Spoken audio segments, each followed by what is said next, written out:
afternoon, everyone. My name is Ryan and this is Haye, and welcome back to another edition of Boxtalk. It's time for This Week in Boxing, where we give you the news, reviews and all the facts and figures from the past week. Yes. Before we get into the show, Haye? Yeah, I want to shout out a gentleman called Clothing, or this company is called Clothing. Obviously, he sent us this in this design. Ryan's got his own as well, and look, much appreciated. And this is what I guess we talk about, fans and people doing stuff. That's important. Wow. Everyone putting something in. Wow, he sent us this. So, you know, me and Ryan have got some amazing ideas for clothing coming up. So we might be working with this guy. But we can check out his, he's got a website coming soon, #clothing.com. Check out his Twitter page as well, his Facebook. Guys, go and show support and love. That's what it's about, showing a bit of support. And if you want to get any t-shirts designed, give him a shout, you know. Give him a shout. Yeah. Little bling bling. Yeah. I will be wearing mine right now, but I just got out of bed and I'm tired and I'm cold. Yeah, Ryan doesn't want to show his 20-inch guns next to my 19-inch guns. Don't even start. That's what it is. Okay then, let's get with this week's fights. Yeah. Let's start with Friday night quickly. Frank Warren had the card on. Yeah, Bethnal Green. Bethnal Green. Decent card, up and comers on the card. Yeah. Mainly though, Ryan Walsh defending his British title. Yeah. And he fought Darren Trainer. Yeah. Yeah. 5th round TKO. Yeah, it was. Decent little scrap. These guys didn't have no feed off, no jabs here. These guys were throwing bombs to knock each other out. Ryan Walsh got stumbled, I think it was in the second round. And you kind of feel like, oh, maybe an upset's on the cards because he was clear favourite to win. And then there was a head clash in the third. I think a cut over Trainer's eye. And I think that kind of derailed him a bit. Not to take away from Ryan Walsh's performance, but I think that kind of was what was put him on kind of descendancy, and from then on, Ryan Walsh got the job done. Yeah. So well done. I mean, it's a good division. Yeah, it's a good division. Yeah, he's only lost once, by the way, as well. That was to Lee Selby. So that shows where he can be. Yeah. I tell you what, I like the Walsh brothers. Yeah. I think they're both talented. Yeah. All of them. I think 3 of them, innit? Yeah, 3 of them. Yeah. I think they're talented. Spoke to them before, met them before. Good guys. I think that matched correctly, they could do something big. But I have said, but match correctly, they've got to build up. They've got to build up. Liam Walsh feels like he's been held back for ages, by the way. I think Liam Walsh is really talented. Really talented. We've seen him up close now. Yeah, really talented. Really talented. And I kind of feel like he's been held back. So he needs a push. He needs a Bradley Skeet type push. You know? Joseph Parker, heavyweight prospect from New Zealand, fought as well. Got an 8th round stoppage.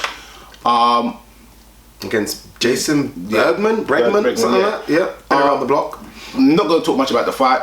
Again, let's be honest, it was a made-to-order match. But they are saying that it's time for him to step it up. Yeah. And I think the division's changed so much and there's so much potential out there, which I'm going to touch on in a minute.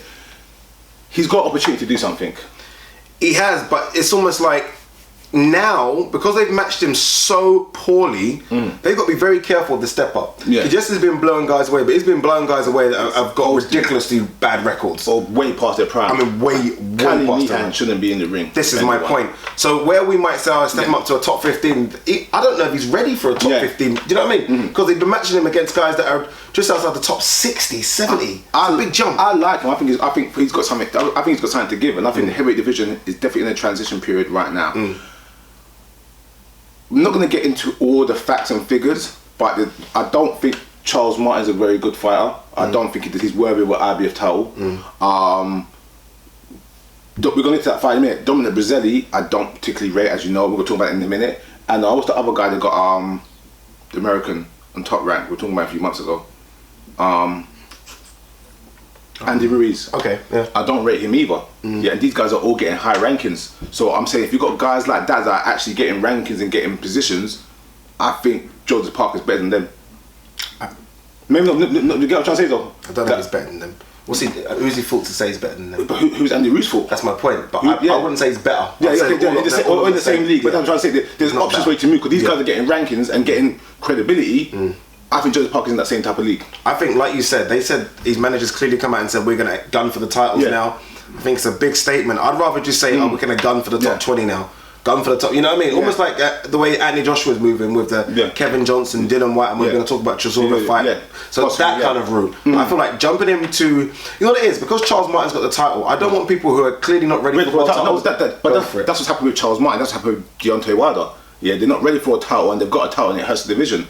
Let's move into that fight, that Dominic Brazzelli versus Amir Mansour fight last night. First of all, I'm going to say, I like Sergio Mora. I think he's normally a good commentator. I watched the the broadcast, which was on Box Nation, which was the international broadcast, his commentary was shocking last night on all 3 fights. Commentary was shocking. But let's start with this fight. Amir Mansour is beating Dominic Brazzelli. Drops him in the third, then quits on his stool after round 5. I don't like the word quit. No. That's the terminology of it. Yeah. Apparently, he's got a fractured jaw, and fractured in 3 places. Yeah, and his gum shield was only for top of his teeth, and his tongue got bitten by his bottom tooth, and it was swelling. Yeah. So he couldn't breathe. Yes. Yeah, because he actually bit through his tongue completely. Apparently. Yeah. Yeah. Hence why I don't say quit. Yeah, but I don't mean a negative way, but that's what it's called. Yeah. I'm saying he's sort of fouled off. So Dominic Brazzelli gets a lucky win. Let me say something about Dominic Brazzelli, and this one I'm not trying to be harsh on the guy, but this is just a fact. You're Olympian, you're 6'7", and you come into the ring out of shape. You don't look like an athlete. He didn't look prepared for the fight.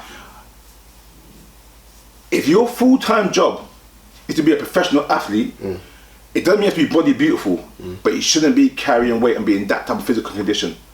Do you think a prospect Olympian whose professional job is to box should look the way Dominic Brazzelli looks? Tyson Fury? Tyson Fury is better shape than Dominic Brazzelli. Tyson Fury's got shape, as you can see that he does conditioning. Dominic Brazzelli doesn't have no shape. He's just tall and flat. Aside from his shape and his look, I know what you mean. Everyone should, you want the heavyweights to look like good heavyweights. Yeah, look like you actually train. Yeah. Aside from that, I thought I don't think he's a good fighter. If I'm honest with you, I don't think. I mean, at 30, no one's going to tell me he's a prospect. Yeah. He's 30 years old. He's an ex-basketball player. Yeah. And this is what I kind of said about Charles Martin a couple of weeks ago. Yeah. That these guys are turning over. Yeah. They're not boxers from 9 and 10. Yeah. He's a basketball player, and America is so short of heavyweights. He went to the Olympics. But this one doesn't make you good. But this is what I was saying about Joseph Parker. I will put Joseph Parker in with Dominic Brazzelli any day of the week right now. Right now. Don't know about that. I definitely know about that. How? I definitely know that. But I'm not impressed, bro. I'm seriously not impressed with. I watched the Joseph Parker fight. I didn't see what. Everything. I've seen loads of Dominic Brazzelli's fights, and I've not been impressed. And I think that over time you will see things that step him up. Besides being the bigger man, and Amir Mansour, who is 43 and is a much smaller athlete, I thought Mansour was winning the fight comfortably. He might have lost a round, maybe 2, but then with the knockdown. But that's because he's fighting a guy and he was lunging his way in to work his way in. Yeah. He was taking the risk to actually make it a fight. Yeah. But I mean, in terms of a skill set for a guy like Brazil, they call him, I don't get it. I don't get it, seriously. I agree. This is the heavyweight division right now. Yeah. This is why I laugh when people say we're in a golden generation. I'm like, mate, the best I can give you is bronze. You know what I mean? You say no golden generation of heavyweights, I'll tell you that now. No way. There's about 4 or 5 very good ones, and there's about 7 or 8 in a pack with each other, and then there's the rest. Yeah, it's a weird division. Yeah. It's a weird division. Yeah. Alright then, let's move forward. Yes. And let's go with Aaron Martinez versus Sammy Vasquez. Good fight. Yeah. Good little action. Yeah. Good fight. Again, like I said, Sergio Martinez commentary. Sergio Mora commentary. So he was, I swear, he's obviously been paid by the whole team. Yeah, it was in-house commentary for the in-house fighter, strictly. He gave no credit. Even in that Dominic Brazzelli fight, he was giving Brazzelli all the credit. I was like, what are you talking about? But Vasquez looks good. I think he definitely put himself in the mix and made a name for himself. 100%. Yeah. It does help when Aaron Martinez A, beat Devin Alexander, and B, really beat Robert Guerrero. Yeah. You know what I mean? So you just beat the guy that's beat 2 guys that were considered top 10. Yeah. And you just kind of smoked him. Yeah, I think Sammy Vasquez at 147, I think they should do the Errol Spence job. What do you mean, fight Errol Spence? Yeah. Why do you want to see 2 guys? Good matchup. Very good matchup. I don't want to see that. Very good matchup. I don't want to see. I'd rather both of those guys knock off some of the guys. Guys around them. Yeah, knock off Alexander, knock off Guerrero, knock off Collazo, knock off those guys, and then me. I don't want them to meet too early. But you've got 2 very talented fighters at the right time right now where you can make something good out of it. They both want to step up and say, we're number 1, they both want to be number contenders, they both say they're getting title shots. They're both right there, and they match well. I think there's just a few good fringe top 15 guys that I'd love to see them fight. Even Biza, Jojo Dan, even Frank Gavin, there's loads of guys. So tell you what, I get your point. You want to develop your fighters and bring them somewhere, but let's be fair. These two could go for world title shots very, very soon. You don't want to hold them back or keep them fighting the same type of level guys they're fighting right now. There's no benefit in someone like Jojo Dan. These guys fight someone like Jojo Dan, who's like 20 places behind them in the rankings. Yeah. When both of them got top 10 rankings. Put them in Andre Burton then. Someone like that. I don't want to see two young kids go at each other. And you know what? Like we say, boxing's changed. It's not like we've got Carl Thompson Eubank on the background. It's not like you lose one and you're back in. Those guys lose the O record, they're starting way from the back again. And I feel like when you start earning a bit of money, you start smelling it. Why kill one of them off? See, this is what I think though, I think like to bring boxing back to the forefront, you've got to match your prospects the way it was matched back in the day. Bring them into good fights, quality fights, make them great fighters, let them be tested, let the fans see, let the people say, guess what, we're putting our two undefeated guys in there right now, which is like we talked before, what the UFC's done. I'm trying to say, bring something back to the sport to bring credibility. Yeah, but if I'm those guys, I'm saying both of those guys they'll both take the fight, but you want to get paid for it. And right now, I understand that could be the only stumbling block. If you're going to risk a fight, you want to get paid a little bit more. But in terms of the quality of the sport, that's what it's about. You know what I mean? Boxing is the only sport where you have two people that are ranked 5 and 6, 3 and 4, 1 and 2, or ranked together on the same promotion aspect that will not get in the ring together unless they're actually forced. You know what I mean? You wouldn't have two football teams ranked 2 and 3 or ranked 8 and 9 not playing each other. Right. You know what I mean? Alright, let's go to the main event and let's do Danny Garcia versus Robert Guerrero.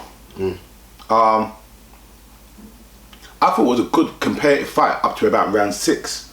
I thought Robert Guerrero, especially he won the first round, won the second round I think, came in hard and fast until Danny got his timing down in around about round 6 and started landing clean single shots. No joke, honestly, I think it was round 6 or 7. Danny must have landed about 4 of them, which literally stopped Robert Guerrero to his feet. And if those shots were hit by any other welterweight, I think it would have been down. Guerrero's got a tremendous chin, bro.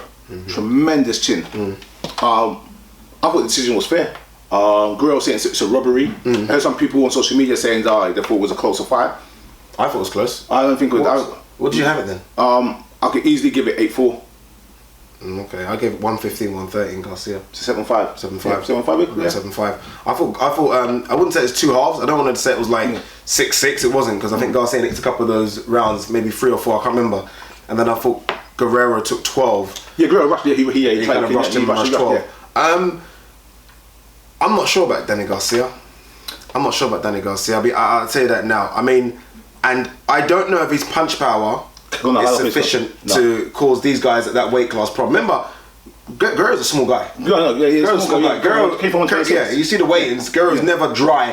He's walking around. I won't be sure he's walking around 150. You know what I mean? He looks like a small guy, and he hit him flush with a few shots. Frightening shots. And frightening shots. Guerrero stopped, but no stumbles. It literally rocked him. There was a couple on the slow mo, and I was like, oh, that looked painful. It looked really.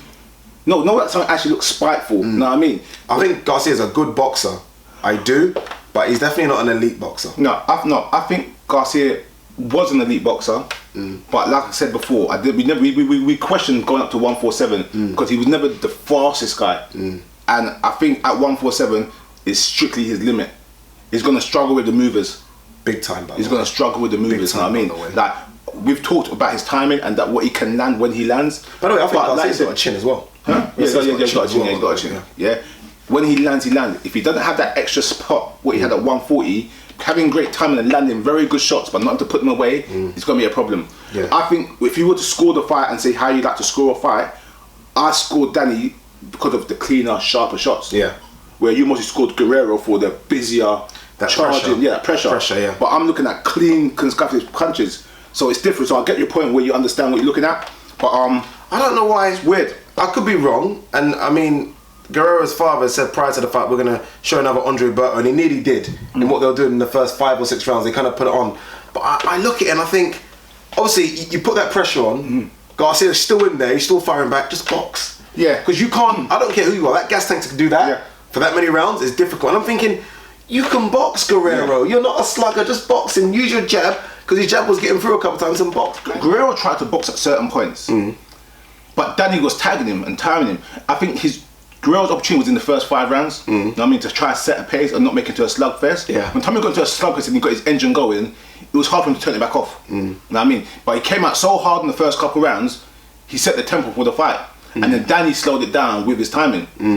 So in a sense, Guerrero ended up fighting Danny's fight because Danny took it away from him. He said after, in the post-fight kind of interview, he said, that he won the fight, which he didn't, but he'll watch back and realise he didn't. But I can understand, initially you think you did. But he said something else, he said, this is why they keep calling me back, because I give exciting fights, and you know I hate that. Yeah. And I was thinking, Guerrero, you're better than that. Yeah. And it's almost like he's supposed to get the phone call, what, me again? Yeah. Oh, more money in the bank, and I kind of just don't like that, do you know what I mean? Because he showed me in yesterday's performance that he still is a very good 147 fighter. He still is a very, very good, and I don't know, risk him against your prospects at your peril, because he could cause them big problems, you know what I mean? I think when he's motivated. When he's up for it, and he was clearly up for that. One, you know, he wasn't up for that at Martinez, and that's not taken away from their performances. And Kagawa before that, Kamagai, sorry, but this time he looks up for it. But it's a shame because, like you say, rounds 1 to 6 was almost, I wouldn't say vintage Guerrero because I don't know what that means anymore, but it was the Guerrero I'd like to have seen, the Guerrero against Berto, and I thought you never know here, but then Danny got his timing off, and it was what next for Danny? Amir Khan is what they're saying. It's going to be a voluntary. Angel Garcia. Yeah, he said, we don't want Amir Khan, we're going for unification. Really? Yeah. Whatever. And who's got the belts? Wait, who's got the other belts? Okay, so Brook, Furman Poor. That's not a belt. What belt's that for? WBA, regular. No, I think he's talking about the real belt. Who's got the real WBA belt? Real WBA. Mayweather's relinquished it, so who's fighting for it? No, that's not Porter fighting for it. Could be. That's on WBC. We have to check that out now. I think it could be Furman Porter fighting for that belt. Has to be Furman Porter fighting for that belt. I'm not sure he's got the belt. Honestly, I don't know. Or is it Bradley Pacquiao fighting for it? I don't know. No. Interesting though. Good fights. Yeah. Good fights regardless. They don't want the Amir Khan fight right now. We're going to talk about the Amir Khan scenario in a second, but I'm starting to see like a pattern here, like with all the division. Everyone's literally picking who they want. No one actually wants to fight. And it's not just Amir Khan, it's not just Kell Brook. Everyone's picking individual fighters. And I think that's going to hurt the division because the division's stacked right now. You've got so much talent there. And by people just, again, it's the WBC. The WBC makes rules for Deontay Wilder and Povetkin. It kind of just slides off. They make rules for GGG and Canelo. It slides off. Danny Garcia is told you have to fight Amir Khan in June. They're like, we don't really want to do it. If you don't mandate and force your fights to do things by the sanctioning body, then everyone's going to walk over you. And right now, every champion in the WBC, which is under PBC, seems to be walking over the WBC. PBC? Let's go for the news for the week, and let's just kick it off straight away with the Amir Khan, Kell Brook, Eddie Hearn, obviously Garcia, box. Yeah. On Wednesday, we filmed a video called. We didn't have a name for it. It was like who's ducking who, why ain't the big fights happening, and gets edited, gets partially uploaded. Then I think it was Friday daytime, Twitter had the meltdown with Amir Khan, Kell Brook, and Eddie Hearn. We cancelled the video, ain't we putting it up because thanks to the actions of Friday, it made the video still because there was new information. So we'll try and refilm that again. A lot of accusations from all corners over who is ducking the fight. According to Eddie Hearn, Khan wanted an 80-20 split, which is ridiculous. I don't care what anyone says. You do not get a world champion in a voluntary fight where they're trying to negotiate and offer an 80-20 split. That is silly. Amir Khan wanted 10 million plus an upside to Kell Brook's 2.5 million. That is silly. That was never gonna go. And in terms of boxing, you could call it a duck. Because you know no one's gonna take that type of offer. Who would take the offer? Depends. That's what I'm saying, you wouldn't take that offer. I think you would. I don't think you would. Why would you? Because regardless if it's 80-20, the 20 is bigger than any purse you've ever had. I can understand that argument. Bigger, but any purse you've ever had. I can understand that argument. I've been calling that for the fight for 4 years. Yeah. I get it that Amir Khan wants 10 million pay-per-view, probably walk away with 14, something stupid like that, and Brook walks away with 2.65. Roll the dice. Okay. Take that fight, roll the dice. Okay, I understand it's Brook's biggest payday. Yeah, could be by a by a while. Yeah, but you're a world champion in a fight that not just by fans, not just by the general public, and not just by the boxing press. See it as a 50-50 fight. Yeah, that has bragging rights, and you both bring something to the table. Yeah, Amir Khan cannot make that type of money without Kell Brook. So it doesn't mean you should take all the money, because you need Kell Brook to make this money. This fight is not pay-per-view without Kell Brook. Amir Khan could fight over here against Porter or Furman, and it would not be pay-per-view, or Guerrero. This fight is only pay-per-view because of Kell Brook. Yeah, that's the thing. Like, sometimes ego has to come out of it. The old phrase, it takes two to tango, not one. Yeah, you can't bring in both people and say, I want to take all the money, even though you bring an element which makes it pay-per-view. That's silly business. There's no way you could justify Amir Khan getting 10 to 14 million and Kell Brook getting 2. Yeah, but you got to look at, you can. I think you can big time, and their CVs will say you can. And sometimes you've got to look at the CVs of things here right now. Kell Brook's been fighting in the championship. This is football terms I'm bringing. Amir Khan's been mixing it in the Premier League in terms of the names he's been fighting. So Amir Khan will look at it and think, as we've done, he said, look, your last 4 fights were Biza, Jojo Dan, Frankie Gavin, and whatever. Yeah. So that's the league you're mixing in terms of your star power. My names are, well, Garcia's fight probably going to happen. Collazo, who's the other guy he fought? Alexander, and Algeria. Yeah. That's the league I'm mixing it in. Alright. So I look at Brook's options right now, and Brook's options don't seem to be. We just don't hear Brook linked with any other fight. No. Apart from these mandatories. We hear it all the time now. Whereas Khan, as much as I don't agree with the split, he will look at it and think, well, now I've got the option, another option's coming, and that's Garcia.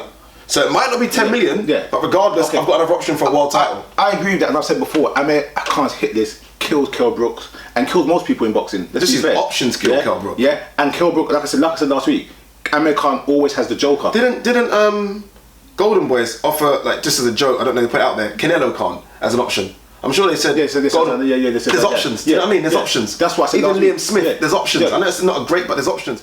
You're right. Like I said last week, Amir Khan has the joker in the pack. He always has more options, and I understand that. And like I said, everyone knows I've defended Amir Khan on multiple occasions. Been laughed at in the comment sections. Been laughed at by you. Been laughed at by everyone saying Ryan, blah blah blah. But you got to look at the actual reality behind it. Yeah.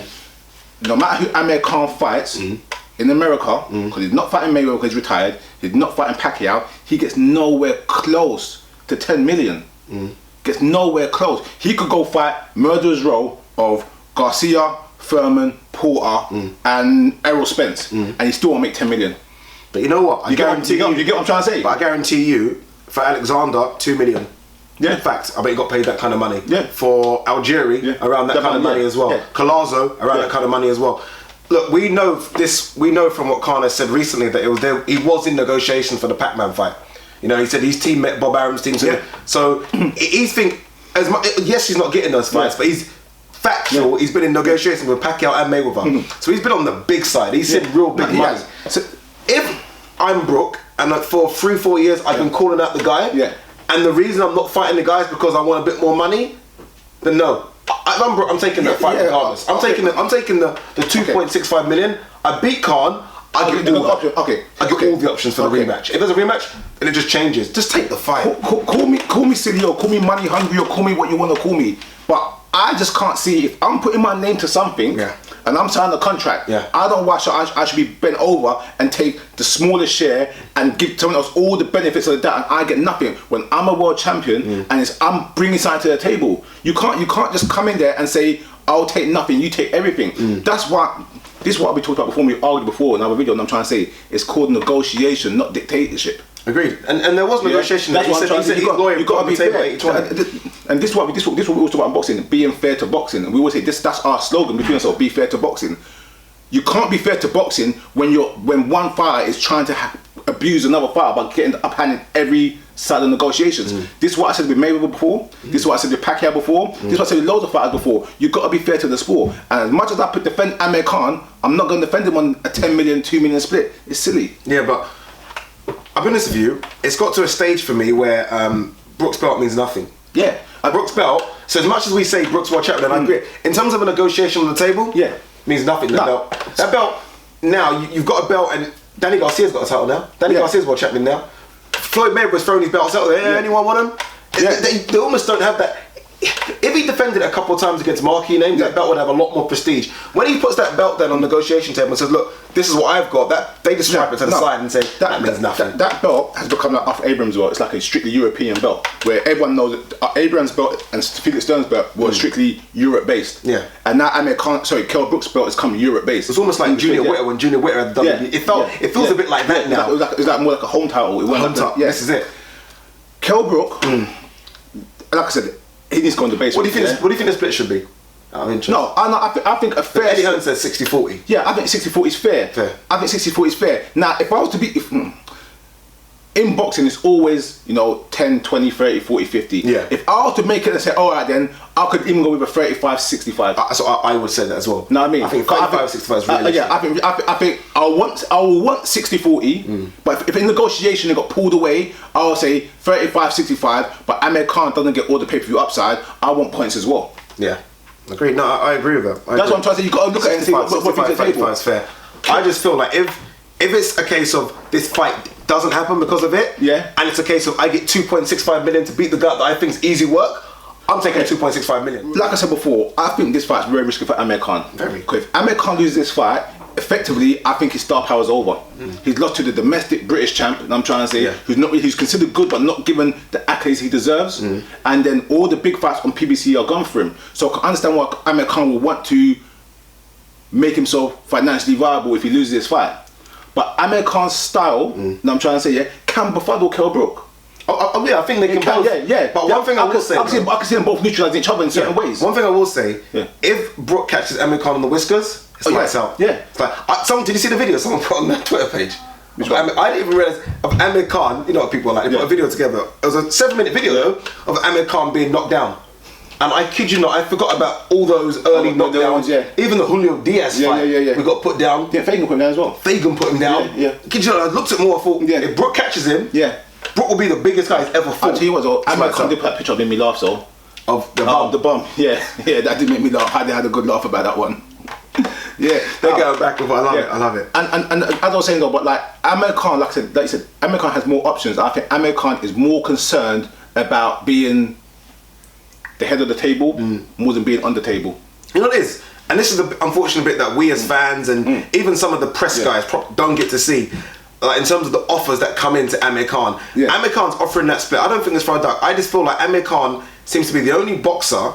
I heard Broner call him out. I had Furman call him out. He obviously he's now Pacquiao. He's the draw. Now Pacquiao Mayweather kind of. He's a draw. He seems to be the 147 draw. Whereas I feel like I don't know if the Brooks money's there because I'm not hearing these guys. Maybe because they're fearful how good Brook is, but I'm not hearing a lot of these guys say, "Give me Brook, give me Brook." All right, let's be fair. Yeah, Sean Porter, even weight drained, beat the second coming of Adrian Broner.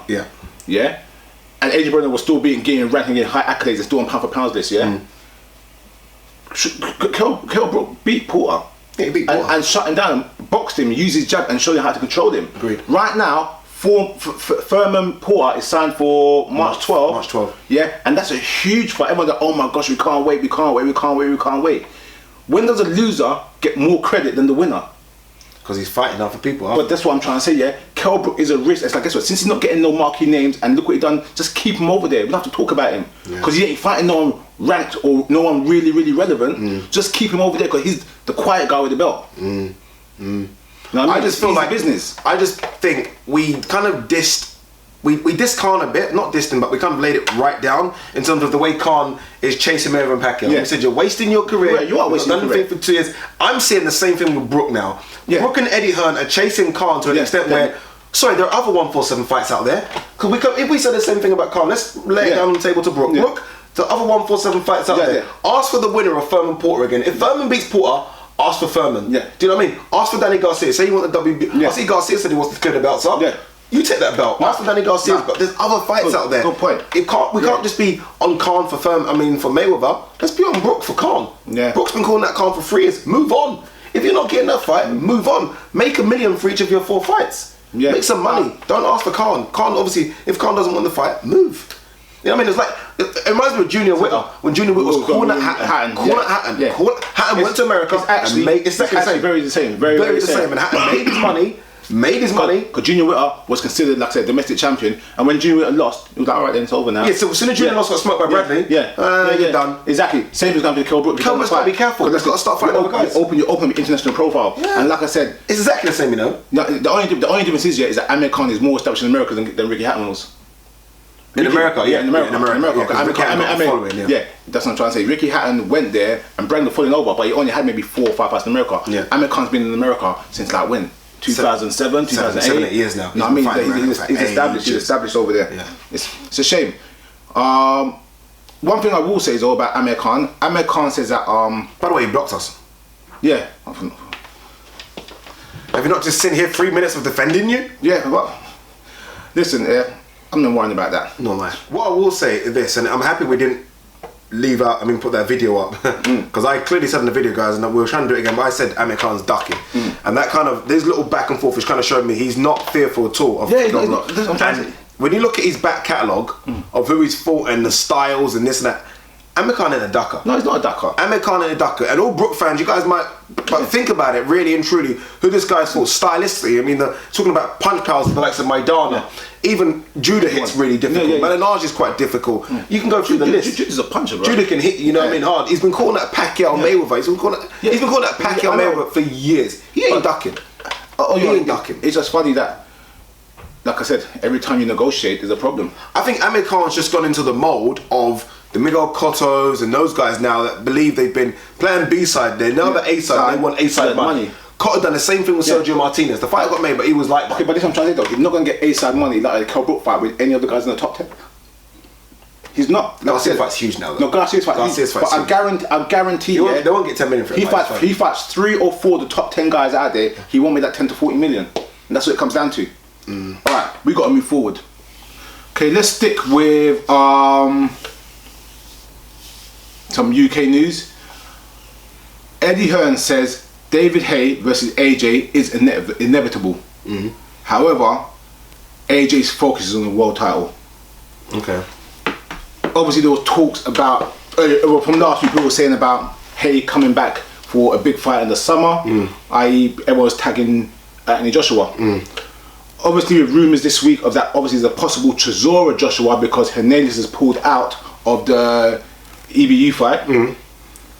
Kind of open up doors. Also, rumour has it that David Haye has booked his comeback date at the O2 for May. Okay.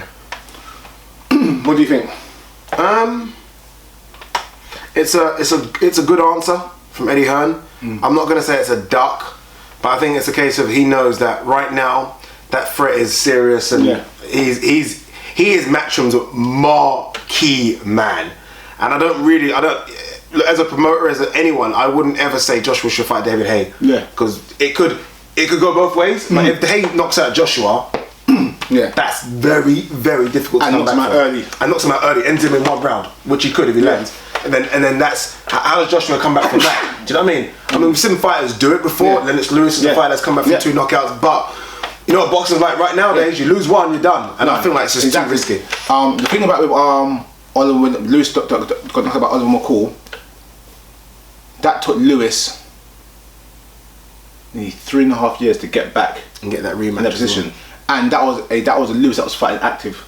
Good fighters. Yeah. Everyone was fighting everyone back then. Exactly. It was different. It was different. It's a different ball game. And Lewis also had the chance to avenge the loss.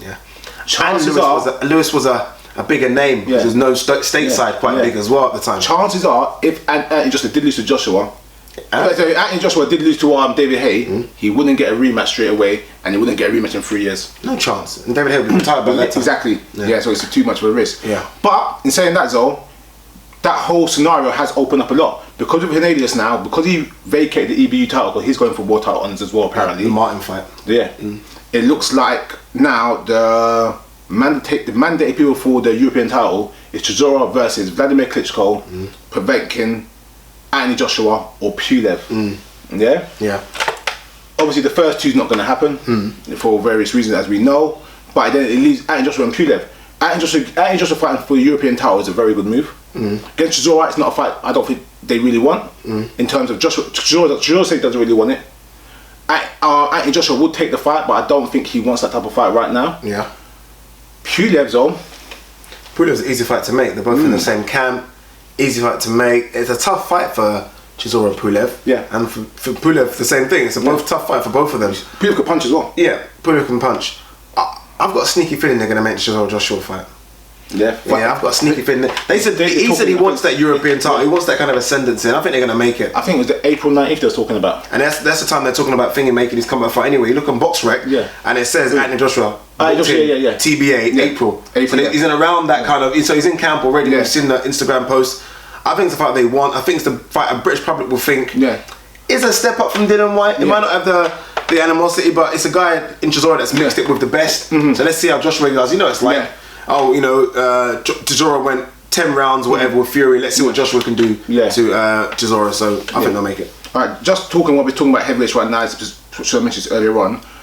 Charles Martin, IBF champion now, is wanted, like we said. Chisora's already called him out, and so is Joseph Parker. So, you know. Yeah. Charles Martin will not have that belt if he fights anyone in and around the top 20 next.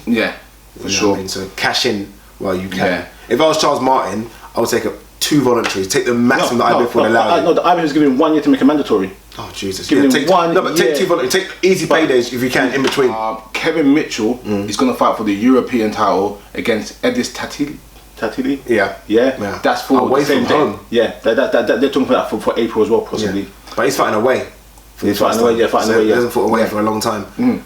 Also, too soon by the way for me. Yeah, too soon for Kevin Mitchell. I don't like this. That means he's what are we in now? Coming up end of January, February. He's in camp already. Yeah. It's too soon. They need to just stop. Let him come back summer. Why can't he take out 9-10 months, rehab all the injuries, take time off, do it?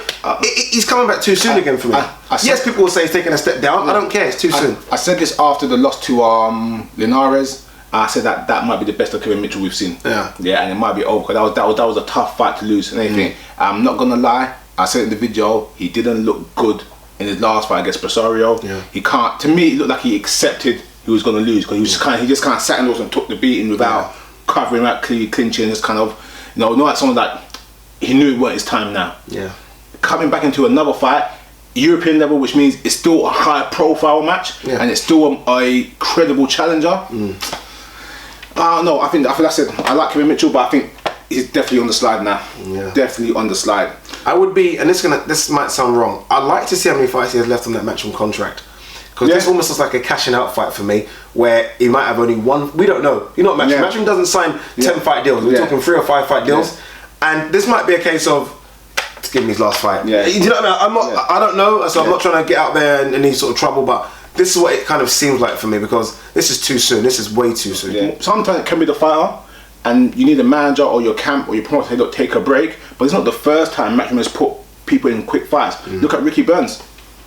Ricky Burns lost, came back, lost, came back, lost, came back. It's like sometimes promoters need to tell their fighters like, look, we want you to grow, but you need to slow it down a bit. Even with Ricky Burns, I know he had the jaw injury and that was his long layoff. But he's not had beatings like the way Kevin Mitchell's had. No. Every Kevin Mitchell fight's a bloody war. No, bloody war. The last two. The Linares fight was great, but the last round was painful. Awful to watch. Yeah, last round was awful painful to watch. To the point where he didn't even look seriously hurt against what's his name, Barroso? Whatever. Yeah. But and he went down. I think he got down with a jab. He did. He kind of walked into it. Yeah. Talking about Rosario, he's been mandated to fight Crawler. By the WBA, and that fight has to take place, I think, in April as well. Okay. Yeah. So Crawler's been mandated to fight Rosario. Yeah. Okay. Yeah. All right. Good luck. What do you think is gonna happen? No, I think good luck in terms of him winning. Well, that bloke, he looks serious. That guy. That wasn't because. Yes, there was a point with Kevin Mitchell's a fade and he's not what he used to be. But regardless, the guy looked like he's hungry and he's coming for blood. The good thing about Crawler can move. Yeah, and Crawler can box. He doesn't stay in the pocket a lot. Crawler won't sit on the ropes the way Kevin Mitchell did. Yeah, I agree. Yeah? And it's one of those ones there. No, you sell someone like he's a puncher, but it seems like they didn't believe it because he's fought all over the world. Yeah. Now they know he's a puncher. It's like it's guaranteed. This guy's coming to bang. Yeah. Get on your toes, box, use your jab, keep range, keep distance, and work the body. It reminds me a bit of the guy might have shown everything. So it reminds me a bit of when Braden Prescott came over. Yeah. He knocked out Amir like. This guy's a real puncher. And Kevin Mitchell fought him in box. Yeah, in box. Probably needs to watch that. Yeah, exactly. That's exactly how you need to play the fight out. Not trying to dig on Amir Khan. that left hook that Prescott threw, that knocked out Amir Khan. Yeah. He landed. It was like a leverage shot. He put everything you could put into a punch. He put in there. Yeah. I mean, that would have took out middleweights. He put everything into. Honestly, don't teach my stories about knocking out horses in middleweights. No, I said middleweights. I said middle. I was gonna go cruiser, but that was too much. Yeah. I'm gonna say cruiser. Wait a minute, 175 really? So I said 160. Would have put us on 160, guys. Yeah. I'm not going to talk about this subject too much, but I'm just thinking it's a joke. The WBC has said this week that Deontay Wilder, Adam Povetkin is moving forward. Negotiations are going well. Yeah. Rybnitsky, who is Povetkin's promoter, said negotiations are going on well. Everyone said negotiations are moving forward and looking good. I'm telling you right now, this fight still does not happen. Negotiation is one thing, signing contract is another. Uncle Al is pulling some smoke and mirrors, and I'm guaranteed the Martin fight happens. I think this fight will happen. Yeah. I think Wilder Povetkin happens. I think it happens, 100%. I'm actually convinced it happens. Yeah. Right. Another thing as well, I just want to mention this here. I'm changing Uncle Al's name. I'm going to copy Angel Garcia. Do you hear what he called Al Heyman in the press conference? No. Huh? The Godfather. They called him the Godfather. The Godfather. Oh, yeah. The Godfather. He seems to be the Godfather. Seriously, I think I have to change Uncle Al and just call him the Godfather from now on. Seems to be the Godfather. It's funny because it's good the point that you make about that tag actually, because when we said that Amir Khan might not get paid the kind of 10 million, you never know. Because remember, Peter Quinlan chucked a belt in the bin for 1.6. How much did it know? What was that? Peter Quinlan's one. Yeah, 1.6. Peter Quinlan. Yeah. They might be getting paid well over Al Heyman's stable, and Amir Khan must be one of the highest paid in that stable as well. I'll tell you what, 1.6 is a huge amount of money, but 1.6 and 10 million. No, what I'm trying to say is Peter Quinlan turned down. Yeah, I know. Peter Quinlan, Amir Khan are like that. Yeah. In terms of levels in America, in terms of star power. So I'd love to know what Amir Khan's getting paid per fight, because I think he's getting paid a fair whack. Amir Khan seems to be loaded. Yeah. Doesn't he? He seems to be quite a rich guy, so you never know. Alright then. Okay, you seen Creed yet? I have seen Creed. Yeah, okay, I saw Creed on Friday. I have seen Creed. What do you think of Creed? Out of 10? That straight out of 10 score? Yeah, Straight out of 10, I'll say I gave it a 7.5 out of 10. Yeah. I'll tell you what bit I really bloody did love. Yeah. When he's calling every other fighter out and Andre Ward walks in. That was sick, bro. And his face changed like. That was one of the best bits in the movie when he's knocking that guy out, and it was emotional. Yeah. You ain't been with me. Yeah. I'll take the fight. Yeah. Like, No, I'll take and your car. that noise. I'll take your car. Yeah, I'll take your car. And that noise it makes when they connect. Yeah, that was good. I watched it Friday. I'll give it 8 out of 10. I think really good film. Really good film. I think it's better than Rocky Balboa. Oh yeah, Balboa is better than Rocky Balboa. Rocky Balboa was a good film as well. Yeah, it was alright. That's Tarver, isn't it? Yeah. I think kind of got back to the first Rocky 1, Rocky 2 in a sense, whereas bit more of a drama. Yeah, like if you want to look at Rocky 1 and 2 are dramas, 3 and 4 kind of like comic book-ish. 3 or 4 are just Hollywood millions as much as possible. Exactly what I'm trying to say. 5 is a good film in its own right, but it doesn't really feel like the Rocky story. You know what I mean? But Creed definitely hit a nerve or two. I thought the training montages were good as well, and Stallone, I thought he played that cancer role good as well. That's why he's up for rumored to be up for. I think he is up for an Oscar and a Golden Globe. I thought they done well with the Rosado fight scene. I like that fight scene. I didn't like the Bellew fight scene. I didn't like the computerized crowd scenes around it. I didn't like that. I didn't notice that part. Yeah, I didn't like that. See when he fought in Rocky 4, Dolph Lundgren. Yeah, that felt more of a fight for me. Do you know what I mean? Maybe I'm wrong. This didn't feel like I don't know. So tell you what, I felt and Bellew should have been in there more. Yeah, it wasn't. Yeah, I wasn't about to say that. It wasn't a character flaw in the development, but I felt like we knew who Bellew was, Pretty Ricky Conlon. We knew who he was, but we didn't get to actually see him until the very end of the film. Yeah. Like you heard his power for number 1, he slapped Ward at the press conference and broke his jaw, whatever. And then it's kind of like the press conference and the fight, where I thought if they gave Bellew a little more screen time, it would have built the fight more. That's for me the problem. I mean, you look at all the other Rockies. Look, Clubber Lang when he antagonised Rocky. Apollo Creed himself when he antagonised Rocky. Dolph. Tommy Morrison. All of them attack, and then you had this one that was kind of like even Tarver had more screen time. But in saying that though, maybe that's what made it work. Instead of it's not following the old mode. It kind of done something slightly different. It didn't. The fight I enjoyed it so much that it didn't even need a name fight. In a weird way, I actually like the storyline. I even with the girl, the whole thing was a very good drama. Only thing I will say is that a fight's a fight, and you never know how it goes. But pound for pound, #1 in the world, fighting basically an unranked fighter, shouldn't go to split decision. He should have lost the fight. He should have just lost the fight. It would have been better. But like because they said at the end, what was it? What did Creed say?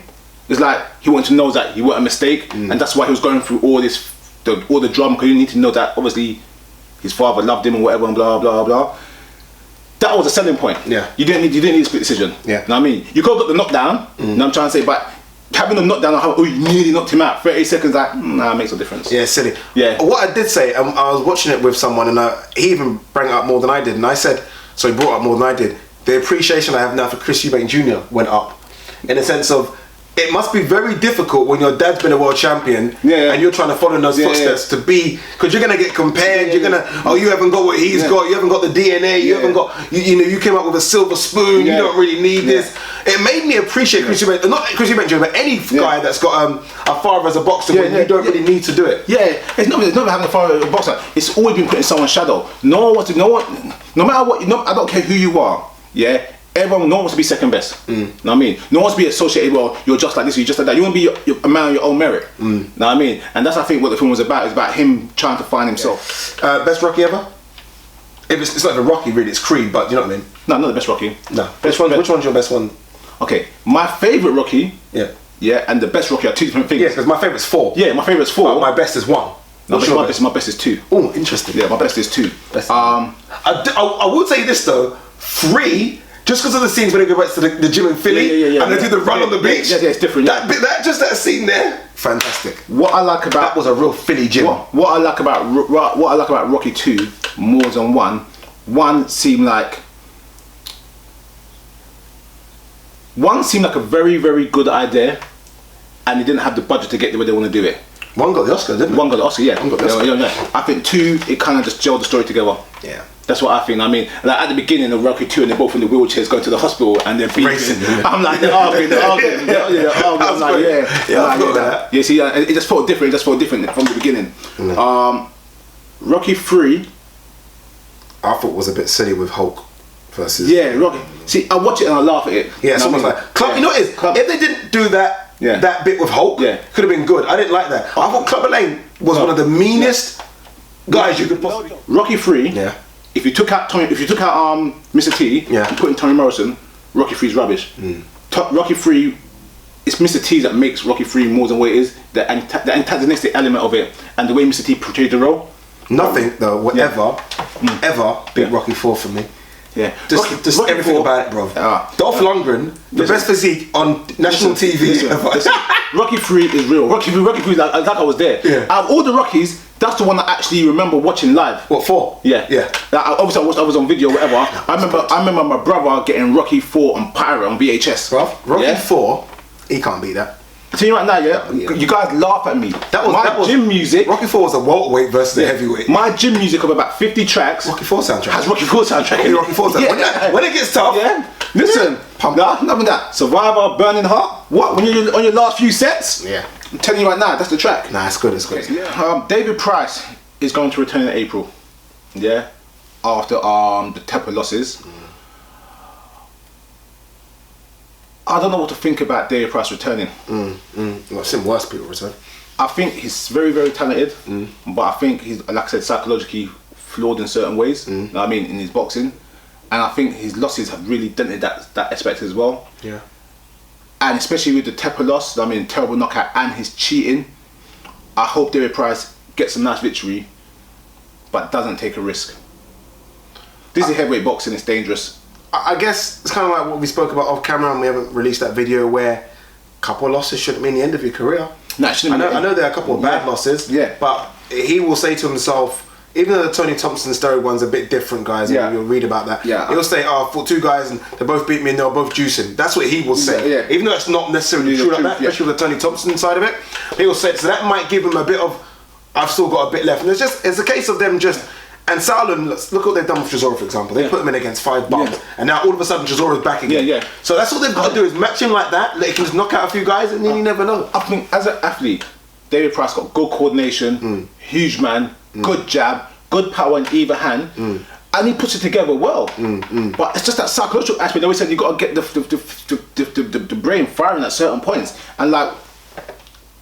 When I look at boxers, especially when you start getting more experience, when fighters get more experience, I look for trends where there are constant strengths, there are constant weaknesses and everything. And when I look at David Price, I still get that stoppage loss in the Olympics on the ropes. Where it's kind of like, well, I wasn't really hurt, but I was kind of hurt. It's kind of like that mental strength. Yeah, no, you know what I mean? I agree. And just looking at that and adding it up, down, that going forward, I don't know. You know, it's true. No, it's not even you don't know. You do know because it's the same. We saw it with Audley Harrison. There was that mental strength where he looks like he's got everything. He's 6'7". He's got one of the best left hands you can possibly ask for. But when it going gets tough, you see his eyes light up, and you know what he's done. It's same with David Price. You kind of feel like, but like I said, I think Sauerlands are the perfect promotion. They've got a lot of these Polish cab drivers, floating around. You know, Uber drivers. They'll find them fights and they'll knock a few people out. Did you not see who Derek Chisora fought in his last fight? The size of it. I saw it. That's what I'm saying. Mix him with a few of those. Mix him, get him confidence back up. You know, get him out 7 times in a year. You know, it doesn't need to fight every 3 months. Get him out all the time, and that's what happens. You know. Okay. Talking about people that are coming back, Margarito back. On 12th of March. No, he's back on 12th of March in Mexico. I read that he couldn't get. The sanctioning bodies or the Nevada, he couldn't pass the medical over here. So surprise, surprise, he passes it in Mexico and he fights. I'll tell you this about Margarito. That is one mean. He looks like a Mexican drug lord. The shirts he wears as well, the sunglasses. Everything about the sunglasses, the way he laughs at you. I don't wish harm on anyone, and think anything's bad. And I think, especially, you know, as a father myself, you want your eyes to see your kids. You know what I mean, But the way he put fighters' health at risk with the plaster in Paris, possibly ruined a bunch of fighters with that. I have no sympathy for him. No, I want to see him get effed up. No, you're not trying to say that. Seriously, what he done to Cotto and Cintron? That's what I'm trying to say. He ruined them both. That's what I'm like. You know how I was on Cintron as well back in the day. Ruined them both. And I said I would never wish anything bad on someone, but to do what he done is. Let's be fair. It's basically murder. It could be murder. It's not manslaughter. You pre-planned to put plaster of Paris reps. Pre-planned. To make those reps as hard as possible. So when you hit someone, you know it's problems. Guys, let me tell you something about you don't know. I've got a pair of these little ribbed gloves at home, and I can go to a concrete wall, a possible wall, and just go like this. I put my fist right through the wall. You get what I'm trying to say? So hard. That hard. Those are. I think only like 10-ounce gloves or 12-ounce gloves. They're not even that big. You know what I mean? To put plaster of Paris in top of that and then to do that again, dangerous. It is dangerous. So I wish him no good. I wish him no good. I wish him no good. And boxing dangerous sports. So for me to say that says a lot. Nah, seriously. I mean, like I say, I don't want to say bad things about anyone, but it is what it is. War of words between Pascal and Kovalev. Pascal bring the race card out again, saying, you only call black fighters a piece of shit. But then Kovalev upped the ante as well. Said, last time the referee saved your life, now I'm gonna retire you. Referee saved your life, said the guy that killed someone in the ring. You know what I mean? Like, that's a bloody harsh statement. I think any boxer should be scared, but if I was a boxer, I'd be genuinely scared of fighting Kovalev. There's something about him. It's not because someone died that he fought and someone died, you know, in the ring or whatever. It's just the something about him where there's a horrible mean streak. Like, I don't think Golovkin even has that mean streak. I think Golovkin just wants to, hey, stay down. Stay down, don't get up. You know what I mean? What's Kovalev's, get up so I can knock you back down again. He's a vicious man. If I was Pascal right now, I'd fake an injury. Kovalev hits very, very, very, very, very hard. Not maybe we could stand and take trading with him. This fight has got Pascal, real bad blood. Pascal needs to land something early to get his attention.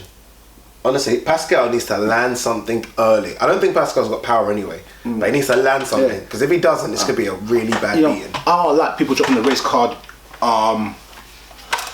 without substance, and not without substance, what's the word? Just using the race card for the race card. I don't like people threatening trouble with death. No, I'm trying to say in the ring. Like it's just turned nasty. Yeah. It just turned nasty. If he dies, it's turned nasty. Did you see UFC how released their UFC 2 game, and they've put Mike Tyson in it? Yeah. Now, a bit random that. Very random, but it's crafty marketing. Yeah. So I'll tell you why. It's going to get boxing fans to buy the game, because there's no more Fight Night. Fight Night Champion, what I still play now, which is like 5 years old, 6 years old. They don't do boxing coming out. They put Mike Tyson, different versions of Mike Tyson, in their game through EA Sports. Very smart. And it coincides with Mike Tyson obviously coming out with Donnie Yen and Ip Man 3. Yeah. Go on, Tyson. Tyson wants the money. I'm it's ideas like that. That we need to get on with boxing. Boxing cross marketing. Yeah, and Tyson, to be fair, is probably at more UFC events than boxing events. Tyson is ringside at every top UFC event. I think his buddies with Dana White, isn't it? Big buddies with Dana White, so he's everywhere with Dana. Bro, with all the talk we've done for heavyweights today, bro, but he still forgot to mention bloody David Hayes' numbers on Dave. Yes. 3 million peak. Yes. And before that, the preview show a little bit as well, 1.3 million. By far the biggest numbers domestically. Yeah. By far. Yeah. This was not pay-per-view. This was not no IEV. This weren't Sky. This is Dave. This wasn't no marquee opponent. This wasn't no great undercard. Yeah. This was and that's ridiculous numbers. And I will say this as well, because I think we said in the video last week about David Haye selling out the O2, and some people said, but some of the tickets were, £5, £10. Yeah. I don't care if they were £1. Every promoter does this when they're trying to fill out seats and fill out arenas. The price will always go down. If you've got a bunch of tickets, 1,000 tickets, 2,000 tickets, and you're struggling to sell them a week before, you get rid of them anyway. You 2-for-1s. You do regardless. David Haye people came back and fought a nobody. None of us heard of him before. Don't lie and see you've heard of Mark Demori. No one really heard of him. And his undercard was a who's who of old fighters mixed with new fighters. No great fighters in there. He's still got 15,500 people in the arena and done 3 million on a channel called Dave. I think their biggest I heard before that was like 700,000. He done 3 million. That's ridiculous. I tell you now, like I said last week, that show has changed the boxing market for TV. It shows what other people can do, and it also I won't say it shows a flaw, but again, like I said before, Sky Sports you have to pay for. Sky Sports is a pay-per-view channel on pay-per-view TV. You buy Sky, you don't automatically get Sky Sports. You have to buy Sky Sports. Okay, I get you. You know what I'm trying to say, So that's a very bloody good point. So that market, as big as it is, and it has so much potential with pay-per-view, in terms of general numbers, not everyone has it. If I buy Sky Sports strictly for boxing, I don't watch football. There are a lot of people out there that don't have Sky Sports. But if you've got a Freeview box, or if you've got one of those internet boxes, or if you stream or whatever, you got Dave. So also that 3 million doesn't include the YouTube viewing as well. Through his live stream YouTube. Live stream through his channel. No, honestly, well done to him. Honestly, well done. Really, really good. Also, final bit of news for the week. He must be the greatest. Was that an American accent you just tried to put on there? No, I can't do American accent. But I thought you tried. You said he must be. He must be the greatest. That's a little bass. Oh, a little bass. Okay. That's a little bit of bass.